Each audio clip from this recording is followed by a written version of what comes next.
예, 반갑습니다. 예, 반갑습니다. 예, 부산 동래구 온천동 금정마을에 있는 무량사의 법천입니다.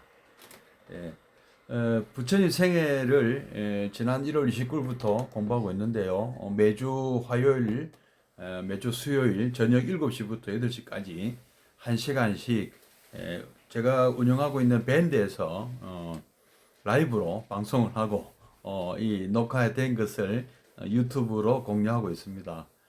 예, 부처님 뭐 생애를 통해서 부처님은 과연 어떤 삶을 사셨는가 하는 것을, 그리고 그 부처님께서 출가하신 동기, 그리고 출가하시고 나서 깨달음을 얻으실 때까지, 성도하실 때까지의 그 과정, 그리고 성도하시고 또 이 수많은 중생들을 제도하시는 전법 포교의 현장들을 틴나칸 스님이 쓰신 Old Path 옛길과 White Cloud 흰 구름이란 뜻의 책을 우리말로 번역한 책인 에, 붓다의 이제 붓다처럼이라는 예, 이 번역서를 가지고 함께 공부하고 있습니다. 예. 예, 지금 방금 말씀드린 그런 그 뭐 아주 깊은, 뭐 저도 사실은 깊이 있는 어떤 그 깨달음을 얻었다고 보기가 어렵기 때문에 제가 어떤 깊이 있는 어떤 그런 내용을 말씀드리긴 좀 어렵고요. 그냥 제가 이렇게 예, 일행보살님 어서 오십시오. 예, 제가 느낀 이 부처님의 어떤 말씀을 듣고 제가 얻었던 느낌이랄까, 감흥이랄까, 감동이랄까, 이런 것을 좀 나누고 싶고, 또 우리가 쉽게 실천할 수 있는 부처님 가르침부터 먼저 한번 실천함으로써 이 세상을 조금이라도 밝고 살기 좋은 세상을 만들었으면 하는 마음에서 이러한 그 프로그램을 생각했습니다.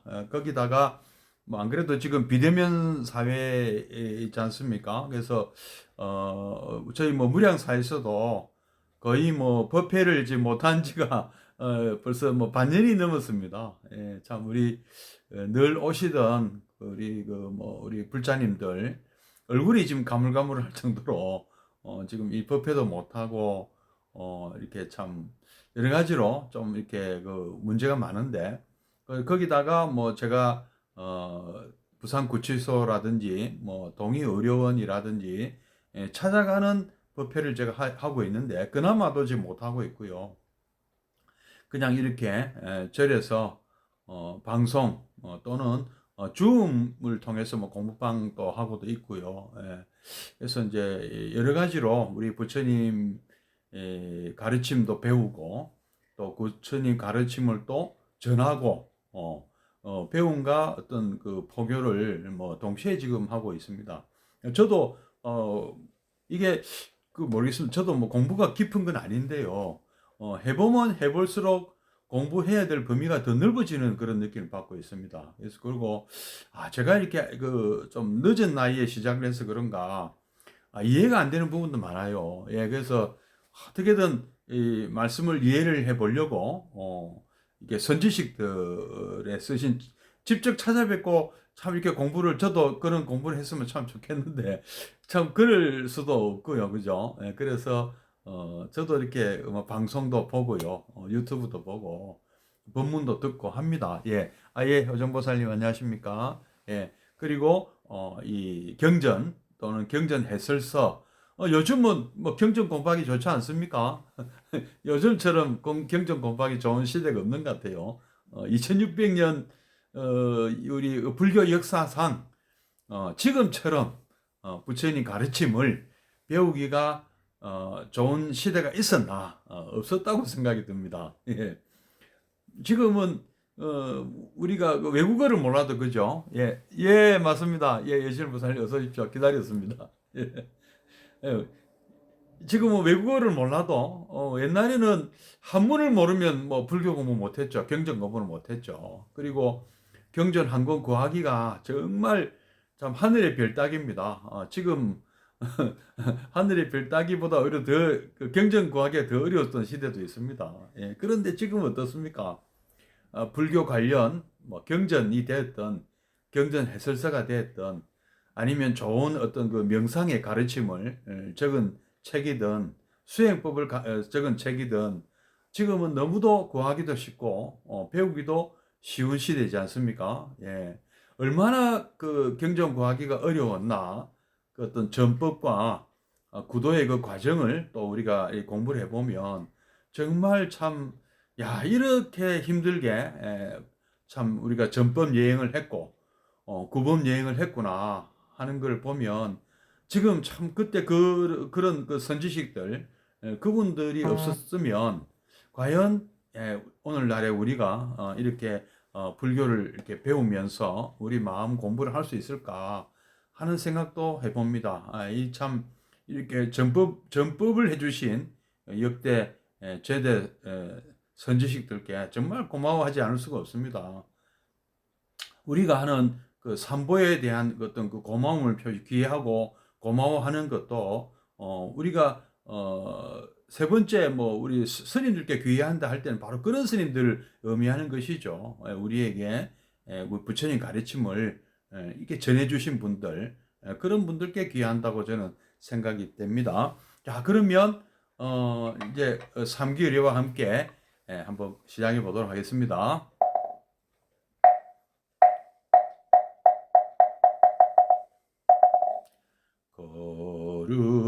거룩한 부처님께 귀합니다. 거룩한 가르침에 귀합니다.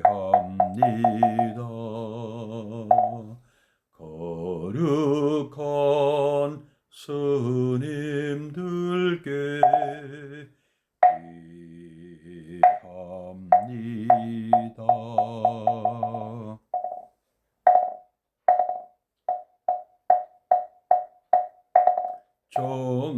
정구업진원 수리수리 마수리 수수리 사바 수리수리 마수리 수수리 사바 수리수리 마수리 수수리 사바 오망대위 아리제신지는 나무사만다 못다남 옴도로도로지미 사바 나무사만다 못다남 옴도로도로지미 사바 나무사만다 못다남 옴도로도로지미 사바 개경계 무상심심 여파 백천만검 난조우 악음문견득소리 원해열해 진실이계 법장지는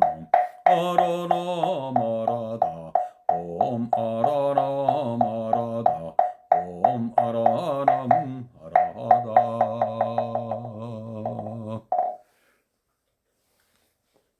예, 함께 입정해 드리겠습니다.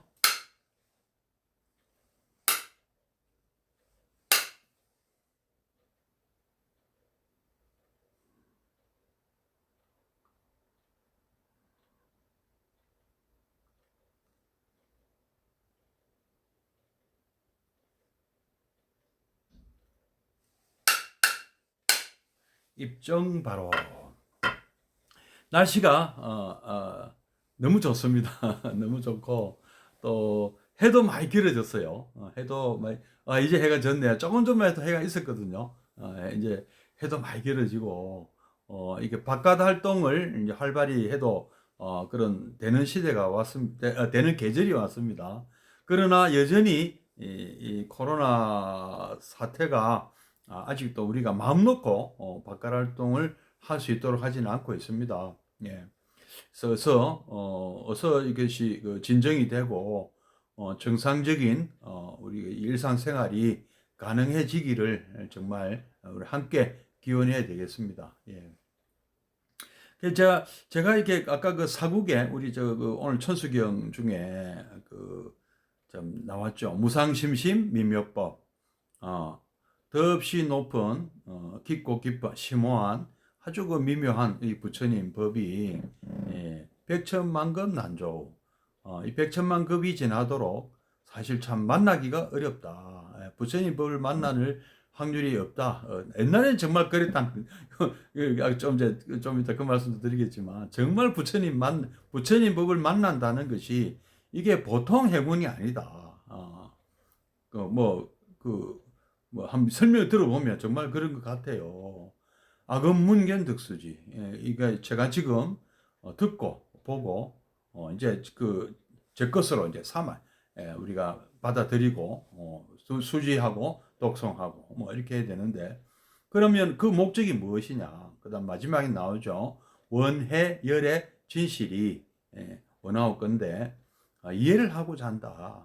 우리 부처님의 진실된 그 뜻, 무슨 말씀을 무슨 의도로 이런 말씀을 하셨는가? 그 숨겨진 의도, 액면 그대로 액면 그대로 얘기하셨지만 이게 그 번역되는 과정에서 좀 잘못 번역될 수도 있고요. 또 워낙 우리의 어떤 이 의식 수준이나 지적 수준이 좀 못 따라가기 때문에 부처님의 말씀이 얼른 이해가 안 되는 경우 많습니다. 그래서 부처님께서는 이렇게도 설명하시고 또 저렇게도 설명하시고 우리가 84,000 법문이라고 우리가 하지 않습니까? 이것은 저는 84,000 단계라고 봅니다. 예. 저는 이 불교 내비게이션이라는 말씀 드리지 않습니까? 출발점에 따라서 다 이 가는 길이 다를 수밖에 없다. 그래서 출발점이 다르다. 84,000 곳에서 출발을 한다. 이렇게 보셔도 되고요. 더 될 수도 있겠죠. 그러나 숫자가 많다는 하나의 그 비유로 84,000이라는 것이죠. 예. 그리고 여러분 또 우리 동의보감 하다못해 이제 우리가 동의보감을 한번 얘기해 보겠습니다. 얼마나 거기에 어떤 이런 병에는 이런 약초가 좋고 저런 병에는 저런 약초가 좋다. 근데 어떤 약초는 어떤 사람에게는 또 독이 되고 또 어떤 것을 또 같이 다려서는 또 안 되는 게 있고 같이 다려야 되는 게 있고, 그러니까 파생되는 그 가지수를 따지면 엄청나게 많은 거죠. 그리고 혹시 허준이라는 그 드라마를 보셨는지 모르겠습니다. 저는 거기서 가장 어떤 인상적인 장면이 선조 임금의 아들 누구면 신성군이었나요? 신성군이 어떤 피부병에 걸렸을 때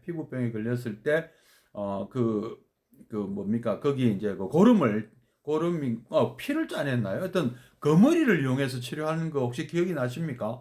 저는 너무 그때 정말 우리 허준이라는 의사가 대단하다 하는 생각이 들었고, 마침 그것이 우리가 생각할 때 부처님께서도 그런 어떤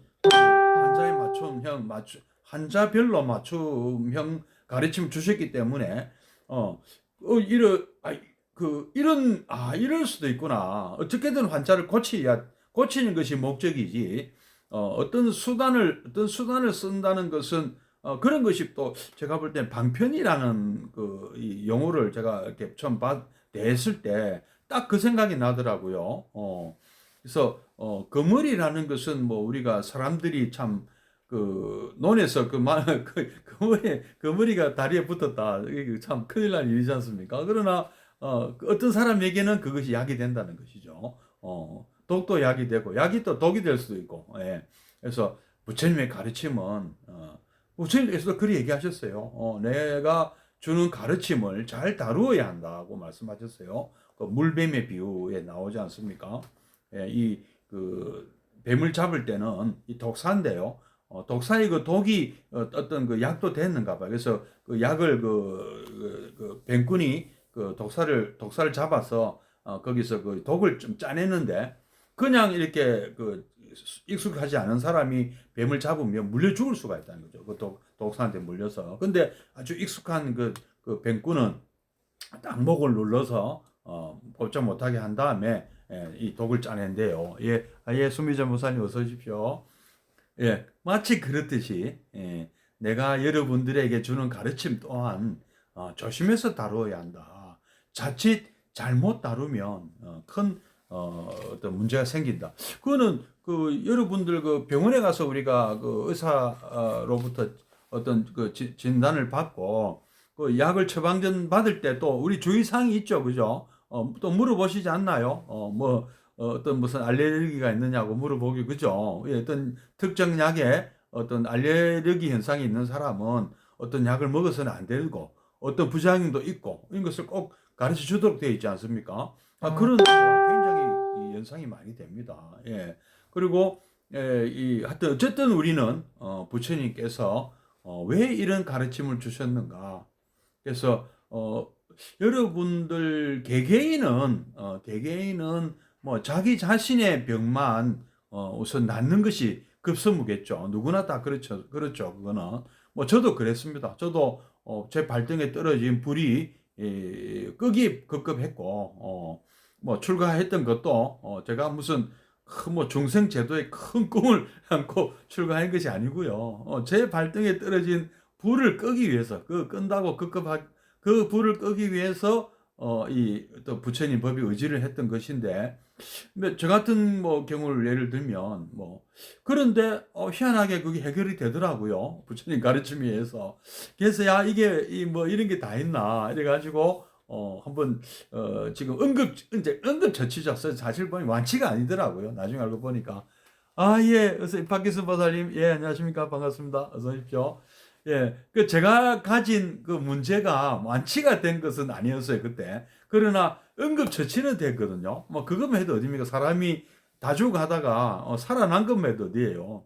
그래서 그 뒤에 이제 이 머리를 깎고 출가를 하고 제가 얻었던 그 어떤 문제점, 병, 그리고 그것이 어떻게 해서 해결이 되었습니까? 그 원리는 무엇인가 하는 과정에서 제가 일단 화엄경 보현 행운품의 도움을 받았거든요. 그래서 응급처치는 되었는데 이것이 화엄경이라는 경전이 도대체 무엇이냐 이렇게 이제 의문을 제가 갖게 된 거예요. 근데 화엄경은 너무나 방대하고 제 어떤 그 수준으로는 쉽게 공부할 수 있는 경전이 아니더라고요. 그래서 뭐 물론 뭐 그 십제품이나 입법 개품을 봤지만 뭐 입법 개품 정도는 스토리라서 조금 많이 따라가겠는데 십제품은 도저히 제가 따라갈 수 있는 수준이 아니었습니다. 그 말고도 뭐 세주명품도 그렇고 다 그랬어요. 거의 대부분이 제가 공부할 수 있는 수준의 책이 아니었습니다. 그래서 이제 조금 이제 그 다음 그 다음에 이제 그 접했던 경전이 법화경이었고요. 법화경은 좀 쉬웠습니다. 상대적으로. 그리고 법화경에 나오는 그 관세음보살 보문품을 제가 또 역시 제 문제를 고치는데 저에게 도움을 준 경전이었죠. 거기 보면 뭐 무조건 그 어떤 위험한 어떤 위기 국면에서는 관세음보살님을 찾아라. 진심으로 관세음보살을 찾고 아주 간절히 찾으면 문제가 해결이 된다 하는 그 가르침이 있지 않습니까? 그 저는 그대로 믿고 한번 해봤어요. 뭐 정말 관세음보살을 열심히 찾아봤습니다. 그 제가 그 백일 기도를 하면서도 관세음보살 정근을 하루에 뭐 얼마씩 하세요 하는 그 철저히 제가 지켜가면서 다 했거든요. 108배 매일 108배하고 관세음보살 정근하고 보현행원품 읽고 천수경 뭐 반야신경 읽고 뭐 하여튼 그 딱 그 시키는 대로 딱 해봤거든요.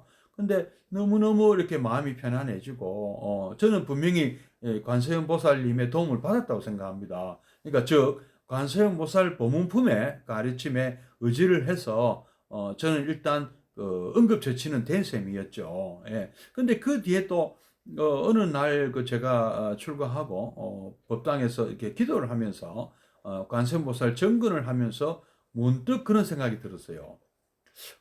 그러고 보니까 어느새 내가 관세음보살님을 간절히 찾았던 어떤 그런 그 상황에서는 조금 내가 정말로 관세음보살 도움을 받고 벗어난 것 아니냐 하는 생각이 문득 들었습니다. 근데 그와 동시에 그와 동시에 법화경의 관세음보살 보문품의 가르침의 참된 의미는 아까 원의 열의 진실이라고 했잖아요. 그 진실된 뜻은 무엇인가 생각이 문득 들었습니다. 그것은 바로 너 자신이 이제 너 자신이 관세음보살의 도움을 받아서 어느 정도 문제가 해결되었다면 이제는 법천이 네가 이제 관세음보살이 되어서 비슷한 상황에 있는 사람을 도와줘라. 이런 의미가 아닌가 하는 생각이 들었어요. 예, 그래서 법화경이 이런 경전이구나. 법화경은 뭐 믿고 따르는 것도 좋습니다만은 믿고 따르는 것도 1차원적인 어떤 그 초보적인 가르침으로서 우리가 뭐 사실은 우리가 뭐 자비나 지혜를 다 따졌을 때 우리는 아직 뭐 한참 모자라죠. 부처님 수준에는 모자라고 보살이 되어서 또 남을 돕는 것도 사실 많이 모자라지만 그러나 그런 마음은 가져야 된다. 금강경에도 그런 말씀이 나오지 않습니까? 금강경은 어떤 사람에게 베푸는 가르침이냐 하면은 발 안욕따라 삼약 삼보리 심자라고 나오잖아요. 안욕따라 삼약 삼보리 즉 무상정등각을 추구하는 사람이라면 이거는 이제 그런 뜻이에요. 나의 깨달음뿐 아니고 모든 사람 모든 중생들의 깨달음 함께 깨닫자 하는 것을 추구하는 사람이라면 그러니까 보살행을 하려고 하는 마음을 갖고 있는 사람이라면 배워야 된다. 그런 뜻이 아니지 않습니까? 금강경은 그런 사람들이 꼭 배워야 되는 경전이다. 이렇게 나오는 거예요. 그러니까 그 대승경전들이 보면 한마디로 말씀드리면 지도자가 되기 위해서는 꼭 배워야 되는 경전이다. 마치 저는 또 이런 생각도 듭니다. 우리가 뭐 이 유치원, 초등학교, 중학교, 고등학교까지 쭉 이렇게 다니는 것은 어떤 그 우리가 기본적인 어떤 그 학력을 갖추고 고등학교만 졸업해도 사실은 사회생활에 큰 문제가 사실은 없죠. 그러나 우리가 대학은 왜 가느냐? 그는 개인의 어떤 영달을 위해서 가는 것이 아니고 어떤 전문 분야의 전문가가 되어서 이 사회에 기여하는 사람이 되는 그러니까 말하자면은 그 전문가 또는 지도자가 되는 길이 아니겠느냐. 그러면 대학을 가는 까닭은 많은 어떤 그 이 국가 사회 또는 인류 사회에 공헌을 하는 그런 좀 큰 뜻을 품고 가는 곳이고 그런 어떤 것도 역시 물론 뭐 그걸로 끝나는 건 아니지만 그런 마음을 가지고 가야 되는 것이 아니냐 그런 상황 같아요. 그래서 그리고 또 근데 문제는 우리가 대개 보면 대승불교부터 이렇게 대승경전부터 배우시는 분들은 좀 이렇게 아까 그 이 초중고를 거치는 어떤 그 기초 학력이 없어서는 또 대학 공부가 안 되잖아요. 그래서 이 근본 불교, 소위 말하는 초기 불교, 이 우리가 아함경이라든지 뭐 법구경이라든지 뭐 또는 요새는 뭐 니까야로 공부하는 분들이 많습니다만은 이런 경전들은 말하자면은 우리에게 어떤 기초적인 교리를 갖춰주고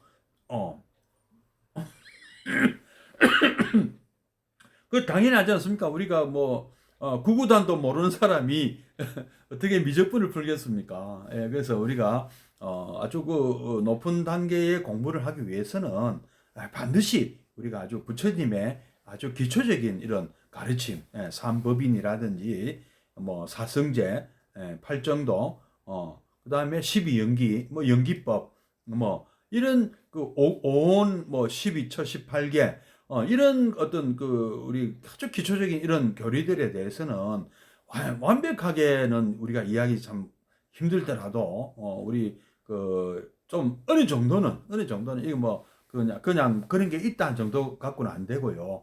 좀 이해를 해야 되지 않겠느냐. 저도 거꾸로 지금 그 화엄경 보현행원품에서 거꾸로 역추적해 가지고 법화경 그다음에 반야부경전 그다음에 지금 뭐 이렇게 역으로 좀 내려오고 있는 중이에요. 지금 거꾸로. 그래서 지금 요즘부터 니카야도 좀 배우고 있는 중인데요. 근데 그 또 법구경 같은 경우는 뭐 아무런 어떤 그 어떤 교리적인 기초 지식이 없더라도 법구경은 또 그냥 읽으면 읽는 그 자체가 읽고 거기 내가 어떻게 받아들이고 내가 어떻게 소화하느냐에 따라서 나의 삶이 또 바뀌지 않습니까? 예. 그는 교리적인 측면이 아니죠. 교리적인 측면이 아니지만 굉장히 교훈적인 측면에서 우리의 삶이 풍요로워진다고 저는 생각이 들거든요. 그리고 이제 팔정도라는 것도 잠깐 팔정도 우리가 사성제 좀 배웠으니까 팔정도라는 것이 굉장히 중요하고 팔정도가 진짜 그 부처님 가르침에 제가 볼 때는 정수 같아요. 정수. 우리 그 사성제면은 물론 이 고성제를 이해를 해야만 한다고 하지만 결론적으로 팔정도를 수행하는 것을 가르쳐 주기 위해서 이 사성제 법문이 설해진 것이 아니겠습니까?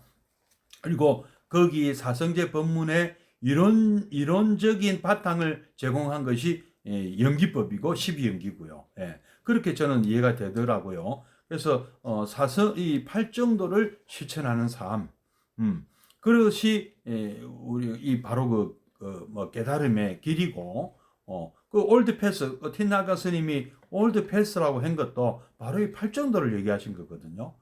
그래서 근데 팔정도가 저는 또 이렇게 또 그러니까 쉽게 얘기하면 그냥 바르게 생각하고 바르게 사유하고 바르게 말을 하고 이 간단한 문제가 아니더라고요. 알고 보니까 그렇게 간단한 문제가. 그리고 또 이런 질문을 할 수가 있어요. 뭐가 바른 거냐 이거죠. 뭐가 참된 것이고 그걸 어떻게 우리가 구별하느냐. 그거 구별하는 게 사실은 쉽지 않아. 다 내가 바르고 내가 참되다 그러지. 나는 바르지 않고 난 아무나 정견이라 그래요. 아무나 정법이라 그러고 다 자기가 정법이고 자기가 정견이라 그래요. 근데 부처님께서 분명히 그것은 정견이 아니고 그것은 사견이라고 하신 그런 것도 잘 구별을 못하는 사람들이 그런 얘기 하더라 이겁니다. 그래서 그렇지만 우리가 이 범부가 우리들이 쉽게 이거 어느 것이 정말 바른 것인가. 물론 부처님께서 다 설명해 주셨어요. 그래서 전경 같으면 이 바른 견해인데 유무 중도에 대해서 다 알아야 되고 우리 사성제 12연기를 우리가 완전히 체득하는 것이 바로 정견이다. 그 외에는 다 사견이다. 그 다음에 정사유는 어떤 우리가 바른 사유를 하라. 이 초탈하려는 이게 좀 이해가 얼른 안 되는 얘기들이 사실 있습니다. 언짢아지지 않으려는 해치지 않으려는 그런 의향을 가진 생각을 가져야 된다. 요거 이제 바른 정견이나 정사유는 알아차림하고 연관이 있다고 그러고요. 바른 말, 바른 업, 그다음에 바른 생계를 얘기하는 정어, 정업, 정명은 우리 이제 이 계율이죠. 덕행을 얘기하는 것이고요. 바른 말은 여러분 잘 아시죠? 거짓말. 그다음에 또 과장된 말, 기어, 그리고 양설, 서로 이렇게 이간질하고, 그다음에 악구, 거친 말, 이런 거 쓸데없는 말, 기어는 쓸데없는 말도 되겠죠. 이런 걸 하지 말라는 거죠. 이런 거 안 하는 것이 또 정어고요. 또 우리가 또 업 자체를 우리가 짓고 있는 삼업을 의업, 그다음에 구업, 그리고 신업, 이 세 가지를 삿된 행위를 하지 마라. 살생이나 투도나 이런 거 하지 마라. 이런 게 정업이고요. 그다음에 정명은 우리가 직업을 우리가 생계 유지 수단을 바르게 가져야 된다. 예.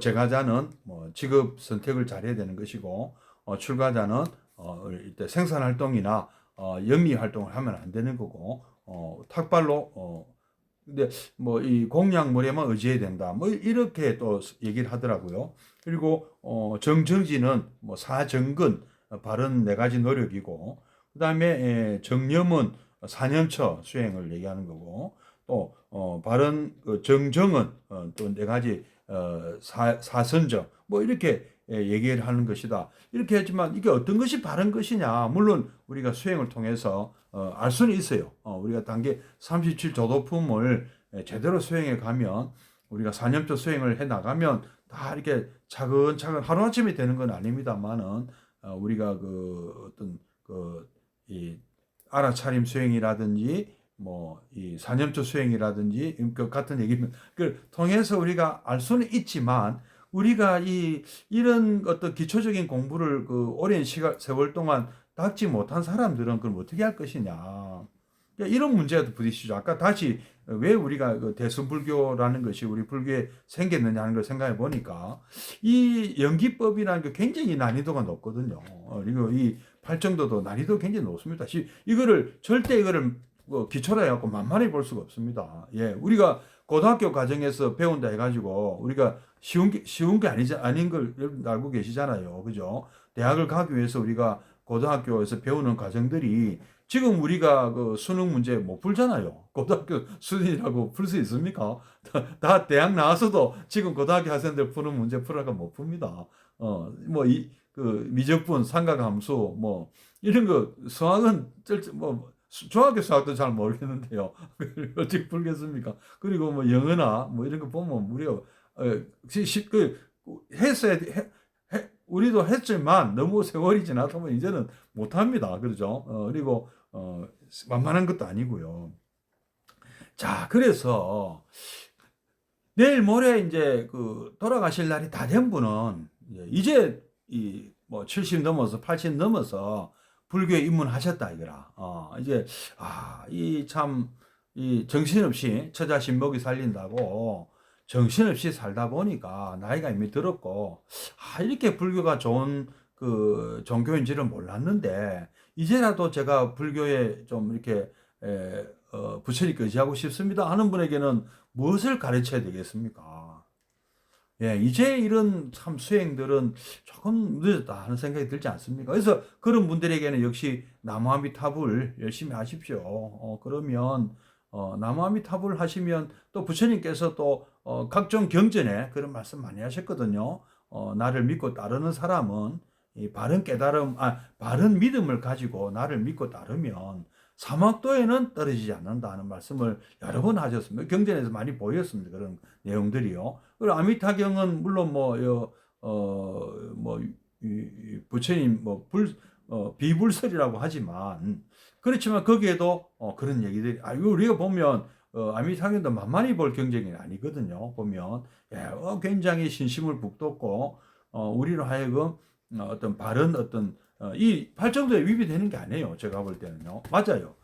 팔정도에 다 해당이 다 되더라고요. 저는 그런 생각을 갖게 되고 또 특히 제가 추천하고 싶은 것이 다 보현행원품입니다. 예, 보현행원품도 역시 팔정도에 부합이 됩니다. 예. 그러니까 깊은 교리적인 바탕이 없어도 바로 써먹을 수 있는 부처님 가르침이다. 이렇게 말씀드릴 수가 있어요. 이왕이면 물론 우리가 다 모든 것을 마스터하고 팔정도의 삶을 사는 것이 우리의 궁극적인 목표로 삼아야 되겠습니다만은 우선은 그것이 어려울 때는 아까 제가 말씀드렸잖아요. 거머리를 써서 빨리 우리 사람부터 구해놓고 봐야 생명부터 응급처치를 해서 사람을 구해놓고 봐야 된다 이겁니다. 우리 그런 사람들이 많다는 거죠. 우리 주변에는. 그래서 그런 가르침도 우리가 잘 활용할 줄 알아요. 왜냐 내가 이제 환자가 아니고 이제는 의사의 입장이라고 생각한다면 이런 여러 가지 우리 방법들을 찾아서 우리 급한 불을 꺼야 되는 분들에게 가르침을 제공해야 되지 않느냐. 저는 그런 생각이 들었습니다. 예. 오늘 조금 이렇게 모든 말씀이 좀 길어버렸습니다. 어제 이어서 계속 한번 진도를 나가볼까요? 예.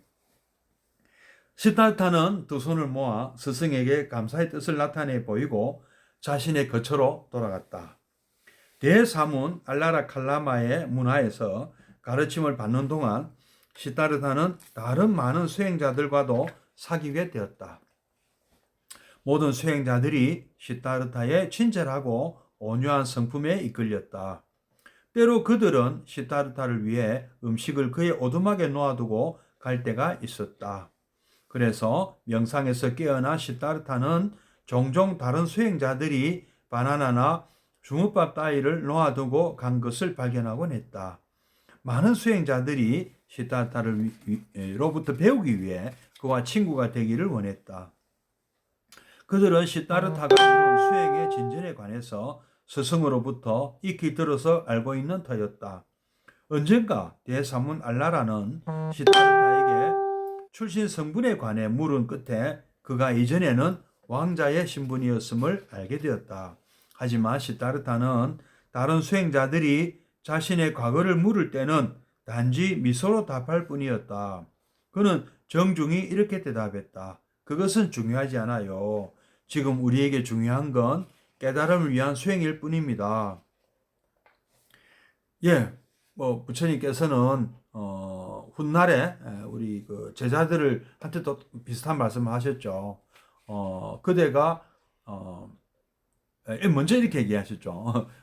압록강에서 흘러 들어온 물이든 한강에서 흘러 들어온 물이든 또는 영산강에서 흘러 들어온 물이든 중국 양쯔강에서 흘러 들어온 물이든 일단 황해 바다로 들어온 물들은 과거의 전력을 묻지 않는다는 거죠. 모두가 바닷물이라는 거죠. 이제 카스트, 4대 카스트를 얘기하신 거죠. 브라만 출신이든 크샤트리아 출신이든 바이샤 출신이든 수드라 출신이든 일단 머리 깎고 이 비구가 된 사람들, 승자가 되었으면 그 출신 성분을 묻고 따지지 않는다. 이런 말씀하십니다. 그래서 본인이 왕자였다는 것은 이제 출가 사문이 되었을 때는 그것은 아무런 소용이 없다. 그런 껍질을 벗어야 된다. 그것을 갖고 있는 한은 우리가 수행에 도움이 되지 않는다는 것이죠. 내가 과거에 뭐였는데 누구였는데 내가 과거에 박사 교수고 총장이고 재벌 사장이고 경찰서장이고 이런 거 아무 소용이 없다. 일단 출가했으면 그런 것은 다 떼어놓고 오로지 어떤 그 수행에만 전념해야 된다. 이런 말씀 같아요. 한 달이 못 미쳐서 시다르타는 무상의 영역에 도달하게 되었다. 그런 뒤 그는 이어서 몇 주 동안에 무상의 영역을 통해 자신의 내부 깊숙이 자리 잡고 있는 장애물들을 제거하기 위해 노력했다. 하지만 무상의 영역이 아무리 심오한 명상의 경지라 할지라도 그건 역시 자신을 도와줄 수 없음을 느꼈다. 결국 그는 다시 대사문 알라라를 찾아가 조언을 구했다. 알라라 칼라마는 시다르타의 말에 열심히 귀를 기울였다. 스승의 눈빛은 짧은 시간 안에 심오한 경지에 이른 제자에 대한 경탄으로 빛났다. 시다르타여, 너는 내가 가르칠 수 있는 가장 높은 경지에 이르렀다. 내가 성취한 모든 것을 이제는 너도 성취했다. 그러니 나와 함께 이제부터 이 공동체를 이끌어 나가도록 하자꾸나. 시다르타는 잠시 침묵에 잠겼다. 비록 무상의 영역이 명상의 가장 더 높은 영역이라 할지라도 그것이 탄생과 죽음과 같은 근본적인 문제를 해결하는 데 도움이 되지는 못한다. 뿐만 아니라 인간을 고통과 근심으로부터 구해내지도 못한다. 그런 만큼 그것이 완전한 깨달음의 경지라고는 볼 수 없었다. 그리고 시다르타의 목표는 공동체의 지도자가 되는 데 있는 것이 아니었다. 그의 목표는 어디까지나 진정한 깨달음을 구하는 데 있었다. 시다르타는 합장하며 대답했다. 위대한 스승이시여, 제가 찾는 마지막 목표는 무상의 영역이 아니옵니다. 그러니 이제부터 제가 스승님의 공동체를 떠나 제 마지막 목표를 찾아갈 수 있도록 허락해 주옵소서. 그동안 스승님께서는 최선을 다해 저를 가르쳐 주셨습니다. 그러한 스승의 은혜는 결코 잊지 않겠습니다. 대사문 알라라 칼라마의 얼굴에 실망의 빛이 스쳤다. 하지만 시다르타의 결심은 확고했다. 다음날 시다르타는 다시 길을 떠났다. 부처님은 저와는 다르게 발등에 불이 떨어져서 출가하신 게 아닙니다. 부처님은 충분히 누가 봐도 완벽한 삶을 살고 계셨죠. 완벽하게 얼마든지 행복하게 살 수 있는데, 다만 부처님께서는 이것이 영원히 지속되는 것이 아니라는 것을 미리 간파를 하신 거죠. 나도 언젠가는 늙을 것이고 나도 언젠가는 병들 것이고 나도 언젠가는 죽어야 한다. 내가 사랑하는 우리 아버님, 우리 어머님, 그리고 나의 처자식 들도 또 마찬가지다. 그리고 내가 또 애지중지하는 우리 석가족의 나의 사랑하는 국민들도 마찬가지다. 그리고 이 인도 대륙에 살고 있는 수많은 중생들도 마찬가지다. 한번 이런 문제를 내가 해결을 하고 싶다. 그래서 이제 그렇게 출가하신 거기 때문에 이 작은 어떤 깨달음에 만족하지 않으시는 거죠. 근본적인 문제 해결은 아니다는 거죠. 잠깐 우리 이제 전쟁터에서도 뭐 그런 일이 많습니다. 전쟁터에서 우리가 거의 뭐 고통에 시달리는 병사들한테 위생병이 주사를 놔줍니다. 그 주사는 모르핀이라는 아펜이에요. 마약 주사를 놓습니다. 그 마약은 어떤 통증을 좀 없애주거든요. 우리가 그 임종을 앞둔 환자도 지나치게 고통이 심하면 마약류의 주사를 처방을 내려서 그 향정신성 의약품이라는 그렇게 얘기하면 무서워지는데요. 어쨌든 아주 그 통증이 심할 때는 이 진통제를 마약성 진통제를 놓으면 통증이 좀 사라진다고 합니다. 그러나 그것은 말하자면 이제 그 중독성이 있기 때문에 아무한테나 놔줘서는 안 되는 거죠. 거의 뭐 다 죽어가는 그 부상병이나 정말 지금 그 고통 자체를 너무 고통스러워하기 때문에 놔주는 것일 뿐인 거죠. 그래서 이 마약이라는 것은 우리로 하여금 고통을 잊게 해주는데 그 근본적인 해결은 아닌 것이죠. 다만 고통을 잊게 해줄 뿐인 거죠. 진통제라는 것은. 그래서 혹시라도 뭐 진통제 의지하면 안 돼요. 진통제라는 것은 처음에 효과가 있는데 갈수록 그 약발이 또 안 받는다 그럽니다. 결국에는 점점 그 난이도를 약의 수준을 높여야 되고요. 또 어느 정도 넘어가면 전혀 그 효과가 없다고 합니다. 약에 의지하는 것은 그야말로 최악의 방법이라고. 뭐 우선 급하니까 하는 것이지. 아까 이제 제가 거머리 얘기도 말씀드립니다만은 거머리가 내약에 도움이 됐다고 맨날 그 거머리를 붙이고 다닙니까? 한번 생각해 보면 그 말이 안 되는 거죠. 예? 거머리는 그때 그 상황에서 잠깐 사용하는 처방이지. 예. 그것을 내가 이 거머리를 통해서 내가 이 병이 나았다 해서 이 거머리는 나에게 소중한 존재다 해서 거머리를 애지중지하면서 몸에 이렇게 붙이고 다니는 사람이 있겠습니까? 예. 있어서도 안 되죠. 있을 수도 없고요. 우리 그 뗏목의 비유도 그런 말씀 같아요. 부처님의 경전.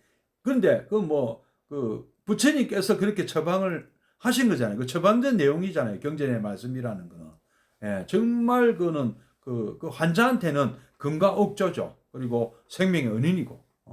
그러나 그것이 자기 문제가 해결이 됐다. 병이 나았다. 근데 그것을 거머리처럼 거머리를 그냥 신주단지 뭐지 그런 표현이 있지 않습니까? 그렇게 해서는 안 된다는 것이죠. 그것은 언제 써먹느냐. 또 이분이 또 그런 치료가 필요하신 분이거나 할 때 권할 때도 필요한 것이죠. 예. 아주 그러니까 기본적인 원리, 기본적인 어떤 병이 나는 원리는 우리가 배워놓는 게 좋겠죠. 이게 원리를 확실히 아는 사람들은 이것이 효과가 있다 없다, 그리고 이거 얼마나 써야 된다, 어느 정도 써야 된다, 어느 정도 양을 써야 되고 어느 정도 기간을 써야 되느냐, 이런 것을 우리가 의사가 되려면 그걸 다 알아야 되잖아요, 그죠? 그렇기 때문에 우리가 배우는 것이고요. 예. 또 자기 문제라는 것이 또 어디 뭐 하나만 있습니까? 끊임없이 우리에게는 새로운 문제들이 또 다가오거든요. 우리 삶에는요. 그래서 이거를 뭐 그때 부닥치는 문제마다 그런 식으로 해결하기는 어렵다. 그래서 우리는 또 늘 우리 부처님 가르침을 늘 또 따라 배워요.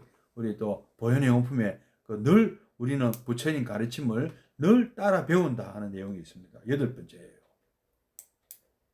그런 가르침이 왜 있겠습니까? 예, 우리는 수시로 우리는 물론 부처님께서는 우리는 자증명을 해라.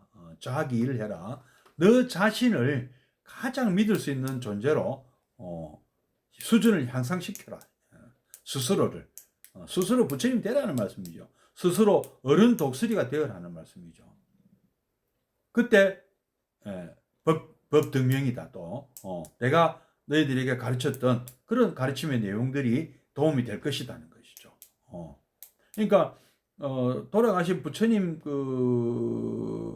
의지한다는 것은 그분이 남긴 우리 곁에 지금 계신 부처님 누구냐? 우리 곁에 계신 부처님은 부처님의 가르침인 것이죠. 부처님의 가르침이 곧 부처님인 것이죠.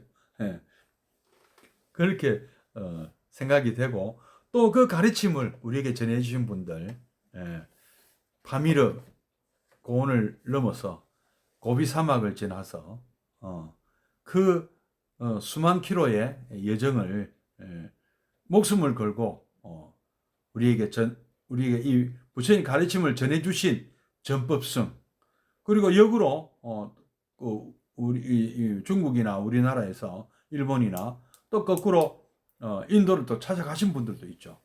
구법성이라고 그러죠. 이런 분들의 어떤 참 눈물겨운 노력으로 우리는 경전을 공부할 수 있는 것이죠. 또 그분들이 우리에게 또 알기 쉽게 또 이렇게 번역을 해주시고 해설을 해주시고 우리는 그런 그런 어떤 고마움을 우리 안에 그래서 우리가 또 삼귀에 우리가 귀성이 있는 것이죠. 이런 성가에 옛날에 이슬람 세력들이 쳐들어와서 인도에서 불교가 마지막 어떤 숨이 끊어질 때가 약 11세기였는데 그때 그냥 이 이슬람 군인들이 사원을 파괴하고 성녀들을 학살을 할 때 그 많은 인도 성녀들이 티베트로 이렇게 도망을 말하자면 피하는 사람 일부가 이제 티베트로 많이 갔나 봐요.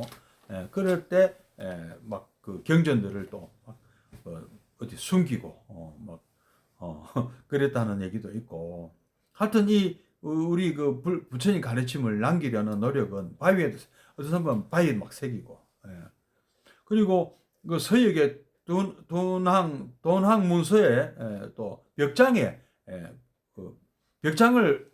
벽장에 누가 이렇게 초를 켰는데 그 초의 그 연기가 벽장 속으로 들어가더래요. 그래서 그 벽장을 뜯어 보니까 그 안에 경전들이 벽 속에 감춰져 있더라. 그래서 도대체 누가 어떤 목적으로 이렇게 그 돈항 석굴 그 벽 안에 벽에다 이렇게 감춰뒀나. 그래서 여러 가지 설이 있는데 그 중에 하나가 이슬람 지금의 위구르족이 이슬람 세력에 정복당하고 불교 서역 쪽이 이슬람군들이 쳐들어와서 불교에서 이슬람교로 결국 바뀌게 됐거든요. 탄압을 받고 그때 이제 막 근처까지 쳐들어왔다는 소문을 듣고 누군가가 이 경전을 보호하기 위해서 그 벽장에 이렇게 숨겼다. 이런 설이 가장 유력하다고 그럽니다. 그리고 또 뭐 요즘처럼 뭐 인쇄가 됩니까? 뭐가 됩니까? 일일이 다 손으로 다 이렇게 옮겨 써야 돼요. 그러니까 사경 공덕이 그렇게 강조된 까닭도 사경이야말로 정말로 이 전법에 참 중요한 어떤 수단이었죠. 수단이고 그렇기 때문에 그 사경 공덕도 굉장히 우리가 높게 평가하는 것이죠. 그래서 또 우리나라 사람들이 참 머리가 좋은 것 같아요. 그러게 이제 한꺼번에 찍자. 프린트를 하자. 그래서 우리는 팔만대장경. 물론 뭐 중국에서 먼저 만들었습니다만은 우리는 팔만대장경을 만들어서 그것을 우리 인쇄 문화가 발달했다는 금속 활자까지 만들고 금속 활자를 왜 만들었을까요? 우리 다 불서를 보급하기 위해서 우리는 목판이 이제 팔만대장경 목판이고 또 금속 활자까지 만들어서 우리는 이 경전을 보급하기 위해서 금속 활자라는 게 지금의 활자처럼 낮자가 아니고 이 이 목판처럼 만들었죠. 그래서 이게 찍기 쉽게 그렇게 한 것입니다. 참 이러한 시대에 이러한 어떤 선지식들의 어떤 노고에 정말 고마운 의미에서라도 지금 이렇게 경전 공부를 하기 쉬운 시대에 우리가 불자로서 왜 우리가 경전 공부를 소홀히 해서 되겠습니까? 예.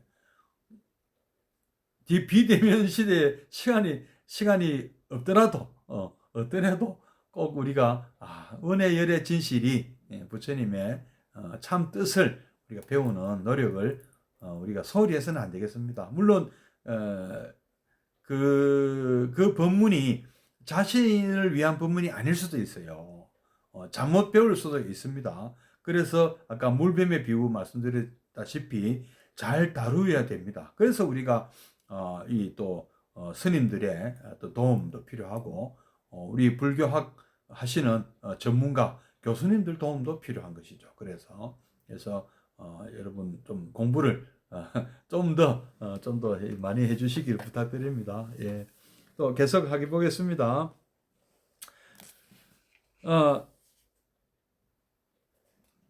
시타타는 현재 겐지스 강인 강가강을 건너 영적인 스승들이 많기로 유명한 마가다 왕국 깊숙이 들어갔다.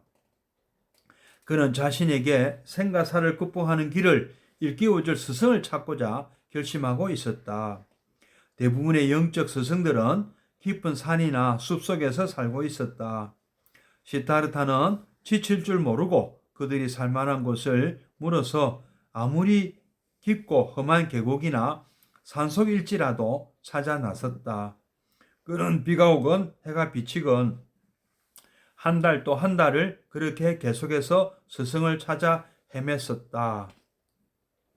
우리는 참 그런 면에서도 행운한 거죠. 이렇게 스승을 찾아서 바른 가르침을 찾아서 부처님께서 우리 대신에 노력을 다 하신 거죠. 만약에 부처님이 지금도 안 계셨다면 우리가 이거 해야 되는 거예요. 우리 문제를 해결하려면 아니면 또 다른 엉터리 엉터리라면 좀 그렇나요? 또 잘못된 가르침에 우리가 빠져들 수도 있는 것이죠. 어쨌든 우리가 불자가 됐다는 것은 정말 행운이고 부처님께서 이렇게 정말 이 바른 가르침을 찾아서 이렇게 노력하셨구나. 그래서 나중에는 이제 스승을 찾다 못해서 직접 그럼 내가 한번 도전해 보겠다. 그리고 기어이 찾아내신 분. 또 그걸로 끝난 것도 아니죠. 우리에게까지 전달이 되도록 정말 맨발로 80평생 35세 성도를 이루셨기 때문에 약 45년을 쉬지 않고 맨발로 인도 대륙을 종행으로 유행을 하셔서 우리에게 이 가르침이 전해지도록 정말 최선을 다하신 그 고마움, 그리고 그걸 우리에게 전해주신 분, 또 우리 가서 또 그걸 구해오신 분, 우리 이 대를 이어서 이렇게 부처님의 가르침을 우리에게 전해주신 그 선지식들, 다시 한번 우리가 고마움을 느끼지 않을 수 없습니다. 그러는 동안에 시타르타는 어떠한 옷도 거부하며 지내는 고행자들도 만났고, 자이나교에 이런 분들이 있죠. 옷을 입지 않는 나체 수행을 하시는 분들이 있습니다. 음식이라곤 숲에서 나는 열매나 나무 뿌리, 식용식물 이외의 것은 입에도 되지 않는 금욕주의자들도 만났다. 이러한 수행자들은 극도의 고행과 금욕 생활을 견뎌냄으로써 죽어서 천국에 갈 수 있다고 믿고 있었다. 우리나라 사람들도 극기 훈련 참 좋아하죠. 극기 훈련을 하고 나면 체력적으로 좀 이렇게 강해진 것 같고 정신력도 강해진 느낌을 받고요. 또 고진감래라고 고생 끝에 낙이 온다고 또 막 고생하고 나면 또 그 뒤에 휴식이 참 달콤합니다. 그리고 또 이 산에 올라가 본 사람들도 알죠. 산꼭대기 올라가면 얼마나 기분이 좋습니까? 그리고 또 마라톤 하는 사람들한테 또 온다 그러더라고요. 러닝 하이라 해가지고 어떤 그 뭐 니르와나 같은 아주 행복한 그 어떤 어떤 그 몸에 그런 호르몬이 나오나 봐요. 예. 저는 러닝 하이를 못 이겨봤는데 우리 등산에서 등산의 즐거움은 모르는 분이 없죠, 그죠? 우리가 아무리 작은 산이라도 산꼭대기 올라가면 참 그 기분이 상쾌하고 기분이 좋지 않습니까? 근데 이제 문제는 뭐가 문제죠? 다음에는 그 산을 한 번 더 가면 그 기분을 안 나거든요. 그래서 더 높은 산을 또, 더 높은 산, 더 높은 산을 또 추구하게 된다. 한계 효용, 체감의 법칙이 적용이 됩니다. 거기도. 그래서 우리가 바깥 세상에서 어떤 그 즐거움을 얻는 것은 그런 문제가 있어요. 이것도 역시 독하입니다. 이것도 독하라 그럽니다. 예. 어느 날 시타르타는 그들에게 말했다. 비록 당신들이 천국에서 다시 태어날 수 있다고 하더라도 이 지상에서 겪는 고통은 변함없이 그대로 남는 것입니다. 깨달음을 구하고자 하는 목적은 현세의 고통을 해결하기 위해서이지 현세로부터 도피하기 위해서가 아닙니다. 유체적 쾌락을 위해 지나치게 욕망을 채우고자 하는 것도 좋지 못한 일이지만 그 반대로 금욕적인 생활을 위해 지나치게 몸을 혹사하는 것도 좋지 못한 일입니다. 우리는 그 미래를 너무 염려하고 걱정하는 경향이 좀 있죠. 좋은 대학 가야 되기 때문에 중학교, 고등학교, 대학, 중학교, 고등학교 때 그냥 막 참 머리 싸매고 공부해야 되고 좋은 대학에 가면 다 해결이 되나요? 좋은 대학 가면 그 해결이 안 되죠. 또 취직해야 되고 학점 따야 되고 그 해결이 안 됩니다. 또 그러면 뭐 학점 따고 취직하면 또 해결되나요? 또 다음 또 좋은 배우자 만나서 좀 행복한 가정을 꾸리기 위해서 또 우리가 또 직장 가야 되고 직장 생활도 참 직장 생활이 또 행복하나 행복한 직장 만난 분은 또 좋게요. 직장이라는 데가 또 만만한 데가 아니잖아요. 추세해야 되고 진급해야 되고 참 정신없이 달리다 보면 정년퇴직이 옵니다. 내가 뭐 때문에 이렇게 살았을까 하는 남자분들 그렇고 여자분들도 마찬가지죠. 뭐 애들 다 대학 보내고 군대 마치고 시집장가 다 보내고 나니까 내가 도대체 무엇 때문에 이렇게 살았을까? 다 우리는 행복한 미래를 위해서 지금 참 열심히 살고 있습니다. 뭐 그거 노력이 잘못됐다는 것이 아니죠. 그러나 지금 행복하지 못한 사람은 앞으로도 행복하지 못합니다. 행복할 줄을 모르는데요. 뭐가 행복인지를 모르잖아요. 그리고 우리가 사회에서 요구하는 그 행복이라는 것은 그야말로 그는 이 욕계의 행복이거든요. 욕계의 행복, 오용락이에요. 오용락은 그 안수정 등의 비유에 따르면 잠깐 오는 즐거움. 그 마치 그 칡렁쿨에 매달려서 꿀물이나 받아 먹고 지금 여기서 빨리 벗어나야 된다는 생각조차 못하는 거나 똑같다. 부처님 그리 말씀하셨습니다. 진정한 행복, 잠깐의 행복에 마취돼 가지고 뭐 마약 중독자예요. 알고 보면 탐진치 중독자예요. 탐진치 중독자. 그때 잠깐 기분 좋은 거. 저도 고소승진이라는 거를 뭐 해봤는데요. 하나도 즐겁지가 않았습니다. 행복하지가 않았어요. 다른 사람들은 부러워하는데 저는 행복하지 않았어요. 오히려 공허감이 더 컸어요. 다른 사람들을 야 이거 이거 이런 것이 행복인가? 큰 어떤 업적을 어떤 그 실적을 올렸을 때 마찬가지예요. 회사에서 막 칭찬하는 만한 큰 어떤 실적을 올렸다. 그래도 오히려 공허함이 더 컸어요. 저는 그 공허함의 정체를 그때만 해도 몰랐습니다. 왜 나는 기쁘지가 않을까? 기뻐야 마땅한, 행복해야 마땅한데, 더 어떤 새로운 어떤 문제에 또 부딪히는 거예요. 생각지도 안 했던 문제에 부딪히고. 마치 우리가 대학에만 서울대학만 가면 행복할 줄 아니야. 서울대학 가니까 등록금 문제 생기고 하숙집 문제 생기고 그거 해결하면 또 행복할까? 아니요. 또 조금 있으면 중간 시험 친다고 또 힘들고. 시험이라 대학은 참 시험 없으면 좋겠는데 근데 시험이 없는 대학이 무슨 소용이 있습니까? 예. 그럼 뭐 대학 졸업하고 취직하면 좋을 줄 알았다. 뭐 길을 쓰고 어떤 대기업에 합격을 했다고 치자. 그 순간뿐이에요. 금방 또 그 어떤 어떤 그런 살벌한 그 약육강식의 그 경쟁 사회에 뛰어들어서 참 그 비인간적인 상사나 조직 사회에서 정말 힘들게 노예 제가 그 있어봤잖아요. 아니 안 있으면 말을 하지 마. 대기업 좋아하지 마라. 좋아할 거 하나도 없습니다. 뭐 월급이 행복을 또 보장해 주는 거 아니에요. 물론 월급도 못 받고 취직도 못한 사람들 입장에서 그분들 부러울지 몰라도 전혀 행복하지가 않다. 언제 행복하냐? 도대체 언제 행복했나? 그럼 이제 결혼을 하고 결혼하고 행복했나? 애들 놓고 그 순간뿐이다. 또 역시 막 울고 막 보채고 막 아프고 막 병원 한밤중에 병원 가고 여러분들 다 경험해 보셨잖아요. 행복한 순간은 짧고 잠깐이고 힘든 게 더 길고 좀 지나고 보면 뭐 그것이 행복이라 그런 생각하면 또 우리에게 오는 자녀들은 어떤 그 참 그런 인연으로 왔기 때문에 기르는 그때는 뭐 우리가 참 즐겁게 즐거우니까 길렀겠죠. 그게 정말로 고통스럽다면은 길렀겠어요.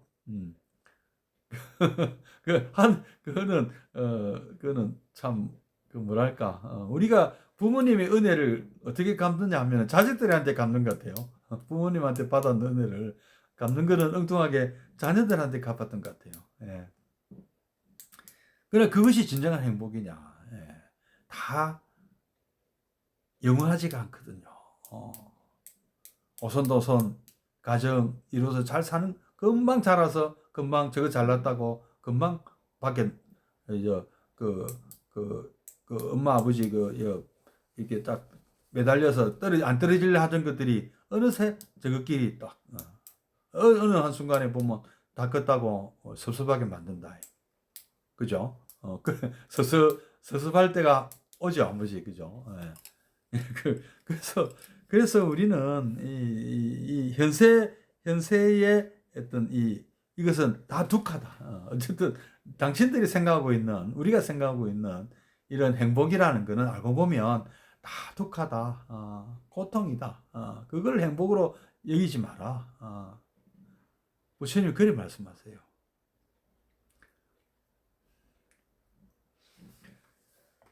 자, 이제 우리 부처님 따라서 한번 부처님은 어떻게 해결하셨고 어떤 것이 행복이라고 하시는지 궁금하시죠?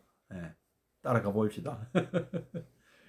시타르타는 여행을 계속해 나갔다. 자, 우리도 따라서 여행을 계속합니다. 어떤 공동체에서는 석 달을 머무르기도 하고 또 다른 공동체에서는 6달을 머무르기도 했다. 그의 명상과 정신력은 경지를 더 높여갔지만 그는 여전히 생과 사의 문제로부터 진정한 해탈에 이르는 길을 찾지 못하고 있었다. 세월은 빨리 흘러서 어느덧 시타르타가 집을 떠난 지 3년이 넘었다. 때로 숲속에서 좌선을 할 때 시타르타의 마음속에 아버지와 야소다라와 라훌라 그리고 자신의 어린 시절과 청년 시절의 모습이 떠오르곤 했다. 그럴 때면 초조함과 실망감을 피하기가 어려웠지만 깨달음을 얻게 될 것이라는 굳은 신념은 그가 계속해서 구도의 길로 나아가게 해주었다. 한동안 시타르타는 마가다 수도인 라자가에서 그다지 멀지 않은 판다바의 산허리에서 혼자 지냈다. 어느 날 그는 탁발을 하기 위해 바루를 챙겨들고 수도로 내려갔다. 그가 걷는 모습은 느긋하면서도 기품이 서려 있었으며 표정은 침착하면서도 단호한 데가 있었다. 거리의 양쪽에서 사람들은 마치 사자처럼 우아하게 걸어가는 수행자 시타르타를 바라보기 위해 멈췄었다. 그때 마가다의 국왕인 빈비사라 왕이 왕실 마차를 타고 거리를 지나던 중 시다르타의 수려한 자태를 보고서 마차를 멈추게 했다. 이어서 왕은 시종에게 분부해 그 수행자에게 보시를 행하도록 하고 아울러 그의 거처가 어디인지도 알아오도록 했다. 예, 오늘 교재는 여기까지 읽기로 하고요. 이제 어떤 그 부처님 생애 책에서는 부처님이 출가하시자마자 바로 라자가로 가셨고 바로 빈비사라 왕을 만나는 장면이 나오기도 합니다. 근데 여기는 우타카 라마푸타를 먼저 만나고 몇 년, 3년이 지나고 빈비사라 왕을 만나는 걸로 되어 있는데요. 제가 이렇게 경전을 통해서 보면은 부처님 생애 책을 통해서 보기 한 4살이 아래였고 빈비사라 왕은 그 고살라 왕국의 파사다니 왕과 함께 부처님의 가장 든든한 어떤 후원자 또 지원자가 그리고 제가불자로서 아주 부처님께 큰 도움을 주신 분입니다. 그분들 스스로가 어떤 이런 그 뭐랄까 구도자였어요. 왕이기도 하지만 어떤 바른 가르침을 찾는 아주 제가불자로 모범적인 제가불자였다고 생각이 됩니다. 다음 주에는 우리 또 빈비사라 왕의 아주 재밌는 일화를 또 말씀드리도록 하겠습니다. 예, 그러면 잠시 또 입증해 드시겠습니다.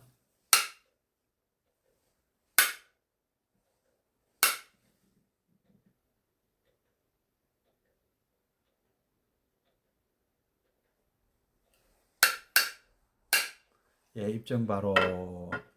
예, 임명 교사님. 예, 감사합니다. 자, 성우서원하고 마치겠습니다.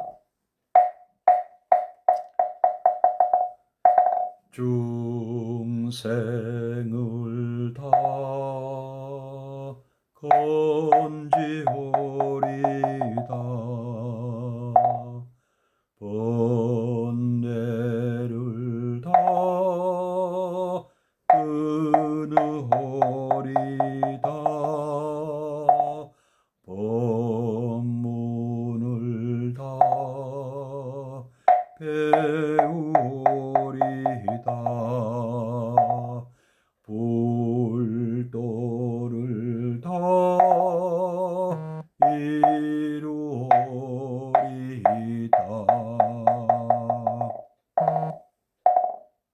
성불하십시오. 다음 주 뵙겠습니다. 예, 예림보사 다음 주 뵙겠습니다. 예, 호정보사님 다음 주 뵙겠습니다. 예. 예, 박규순 보사님 다음 주 뵙겠습니다.